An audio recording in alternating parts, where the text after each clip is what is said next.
O'zbekistonning barcha viloyatlarida qanday ob-havo bo'ladi? Assalomu alaykum hurmatli tomoshabin. Bizning kanalda har kunlik va haftalik ob-havo ma'lumotlarini bilib olishingiz mumkin.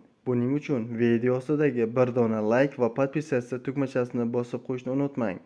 Like bosgan insonni Allohim doimo qo'llasin. O'zgidromet markazi 17, 18, 19 aprel kungi ob-havo prognozini e'lon qildi. Unga ko'ra, havo biroz bulutli bo'ladi. 17, 18 aprel kuni yomg'ir yog'adi, momaqaldiroq bo'lishi mumkin. 19 aprelda ayrim joylarda qisqa muddatli yomg'ir yog'ishi, momaqaldiroq bo'lishi mumkin. Shamol g'arbdan 5-10 metr/sekund tezlikda esadi. 18 aprelda ba'zi joylarda 15-20 metr/sekundgacha kuchayishi mumkin.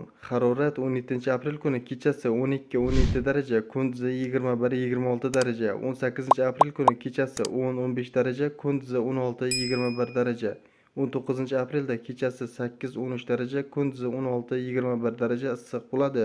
Respublikamizning tog'li hamda tog'oldi hududlarida havo biroz bulutli bo'ladi. Vaqti bilan yomg'ir yog'adi. 17-18 aprel kuni ayrim joylarda kuchli bo'lishi, momaqaldiroq kuzatilishi mumkin. Shamol g'arbdan 7-12 metr/sekund tezlikda esadi. 17-18 aprelda ba'zi joylarda 15-20 metr/sekundgacha kuchayishi mumkin. Harorat 17 aprel kuni kechasi 5-10 daraja, kunduzi 12-17 daraja. 18 aprelda kechasi va kunduzi 8-13 daraja. 19 aprelda kechasi 2-7 daraja, kunduzi 8-13 daraja issiq bo'ladi.